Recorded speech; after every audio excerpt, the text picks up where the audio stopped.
Most people hear Bitcoin and think one thing: I missed it. I thought that too. For almost 2 years, I sat on the sidelines telling myself I was too late, watching the price move, talking myself out of it every single time. Then I actually looked at the math, and I felt genuinely embarrassed. Not because I missed it, because I'd been asking the completely wrong question the whole time. Here's the thing. Nobody buys a whole wheat field to eat a slice of pizza. Nobody buys an entire company to own a piece of it. You buy a share, a fraction, whatever slice makes sense for where you are right now. Bitcoin works exactly the same way. You do not need one whole coin. You never did.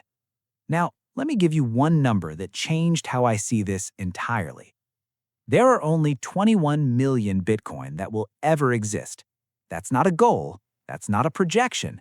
That's the code. Locked in. Permanent. No committee, no government, no override. 21 million. Total. Forever. And right now, there are roughly 56 million millionaires on Earth. Let that land for a second. 56 million people with real wealth, chasing 21 million coins. If every one of them wanted just one Bitcoin, there aren't enough to go around, not even close. So the conversation was never about whether you can afford a whole coin. It's about whether you can afford to own any piece of something that scarce before the people with more resources than you figure out the same thing. zero point 0.1 Bitcoin. That's what this is about. Not a fantasy number, not a moonshot, just 1/10 of one coin. And why that specific fraction right now might be the most important financial decision you make this decade. My name is Ricky, and I spend way too much time thinking about money, scarcity, and the gap between what we're told about wealth and how it actually works. If you're someone trying to figure that out before the window closes, subscribe and hit the thumbs up if anything here shifts your thinking. Let's actually build this from the ground up. Here's the thing about timing. Everybody thinks they're late. In 2013, people said they missed it. In 2017, same thing. In 2020, same thing. And right now, today, there are people using those exact same words. I should have bought earlier. But look at that pattern honestly. Every single major technology in modern history followed the same curve. Slow at first, invisible to most people, then a tipping point, then mainstream, then everyone who waited wishes they hadn't. Think about the internet in 1995. Most people genuinely thought it was a hobby, a nerd thing, not real life. The people who understood the trajectory early didn't have secret information. They just saw the curve before the majority did. Now here's where it gets concrete. In January 2024, the US approved spot Bitcoin ETFs. For the first time, major institutional money, pension funds, retirement accounts, could hold Bitcoin directly. BlackRock, Fidelity, Invesco. These firms don't chase trends. They build infrastructure around things they expect to last. And they spent years lobbying for approval before this happened. That's not speculation. That's preparation. And this one will stop you. Only 2% of the global population owns any Bitcoin, any amount. 2%. Think about that for a second. 98% of people are still completely on the outside. If you're sitting here today with even a small position, you're not late. You're in the first 2% of something institutions worth trillions are now building around. The question isn't whether you missed it. The question is how long you can keep watching the door close before you walk through it. Okay, real talk. Most of us grew up hearing the same advice. Work hard, save money, put it in the bank, let it sit, you'll be fine. And I want to show you exactly what happened to that money while it was sitting. Since 1971, the US dollar has lost roughly 85% of its purchasing power. 85%. The dollar in your savings account today buys about 15 cents worth of what it bought 50 years ago. And the process hasn't stopped. It's running right now, quietly, every single year. That's not opinion. That's documented purchasing power data from the Federal Reserve's own records. So where does that erosion come from? When a government needs money, it has three options: Raise taxes, that's unpopular. Cut spending, also unpopular. Or create new money. That one's quiet. Most people don't notice until groceries cost twice what they used to. Between 2020 and 2022, M2 money supply in the United States grew by roughly 40%, more dollars chasing the same amount of goods. You already know what that does to prices. Now here's where Bitcoin becomes a different kind of conversation entirely. Gold, we keep mining more of. Real estate, we keep building more of. Companies issue new shares constantly. Bitcoin? 21 million. Done. Written into the code. Permanent. When you can't inflate the supply, the asset behaves fundamentally differently over time. That's not a pitch. That's just what happens when demand rises against a wall that cannot move. The system isn't broken by accident. It's working exactly as designed. The question is whether your saving strategy is designed to work with that reality or against it. I want to walk you through something, because a lot of people still think Bitcoin is a Reddit thing, a niche thing, something on the fringe. So let me just show you what's actually been happening, quietly, without much announcement. It started with individuals, regular people, teachers, nurses, small business owners, saving in Bitcoin the way a previous generation stored value in gold. Millions of them doing it independently. Then came the public companies. MicroStrategy converted billions in corporate treasury into Bitcoin. Their reasoning was straightforward. Cash depreciates.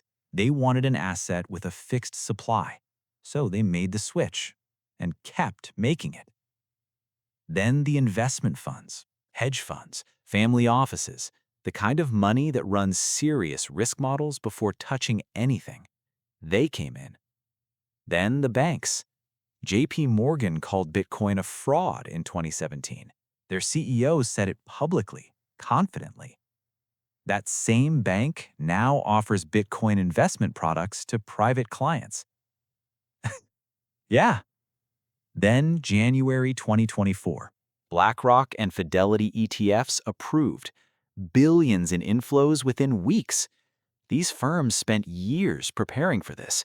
You don't build that infrastructure around something you expect to disappear. Then the governments. El Salvador made Bitcoin legal tender. Citizens pay taxes with it, buy groceries with it. And then there's the story that really gets me. In 2022, Russia froze foreign-held assets of wealthy individuals almost overnight. Bank accounts, securities, investment portfolios, just locked, inaccessible. People who kept everything inside the traditional financial system had no backup. People who held Bitcoin self-custody? Different situation entirely. Because Bitcoin doesn't live in a bank. It doesn't live inside a country's borders. It doesn't need permission to exist or to move. Here's the line I keep coming back to. Infrastructure takes years to build. Nobody builds it around things they expect to disappear. Now the math that makes all of this more urgent. Of the 21 million total coins, roughly 3 to 4 million are estimated permanently lost. Wrong passwords, forgotten wallets, early miners who didn't understand what they had. Real accessible supply is probably closer to 15 to 16 million. Of those, a significant portion are held by long-term holders who have made their position clear through years of behavior. They're not selling. So when a BlackRock ETF needs to source Bitcoin to back its product, they don't have a special window. They buy from the same market you do. More institutional demand, less available supply, a fixed ceiling that cannot move. That's the environment you're making a decision inside of right now. I need to say something clearly before we close. This is not a get-rich-quick conversation. Anyone framing it that way is either confused or selling something. It is volatile. It has dropped 50, 60, even 80% in previous cycles. That is real. That is part of this asset's history, and you need to know it going in. I watched my own position drop significantly in 2022. That feeling is not fun. If you can't handle watching a number fall hard without panicking and selling, that's genuinely important self-knowledge. This might not be the right timing for you. But here's the question that actually changed my thinking. What's the cost of being wrong in both directions? If Bitcoin fails completely, zeroes out, you lose what you put in. That's a real loss. Don't invest what you cannot afford to lose.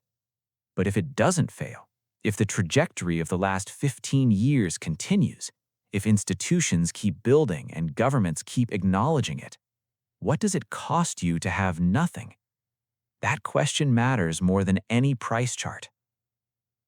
Think of it like this. There are 21 million seats at a table. The table keeps getting more popular.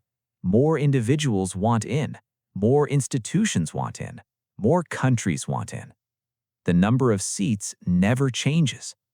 At some point, getting a seat stops being a choice and becomes a privilege, something you either secured or didn't.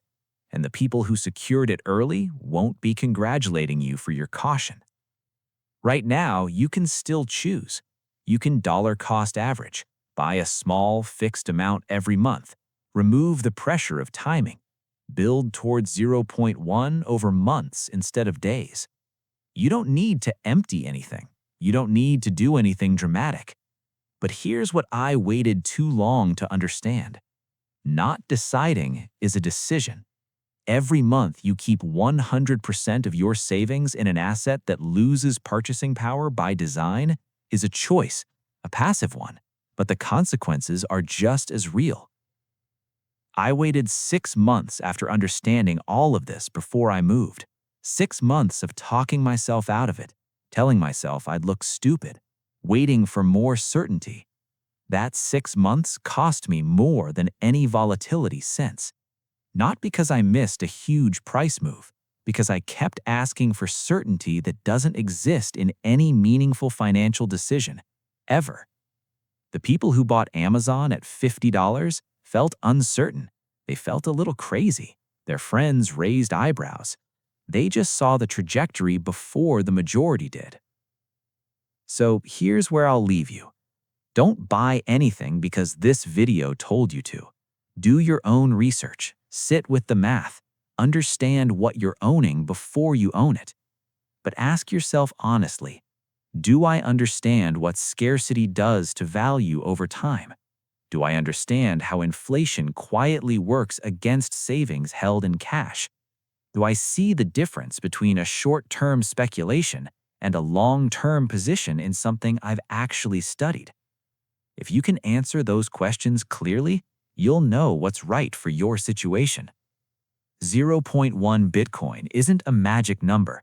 It's a starting point for an honest conversation with yourself about what kind of financial future you're actually building towards. The seat is still available. For now. If this shifted something in how you think about this, hit the thumbs up. It genuinely helps more people find this kind of conversation. Subscribe if you want to keep thinking about money this way. No hype, no schemes, just honest math and honest psychology. I'll see you in the next one. Take care of yourself out there.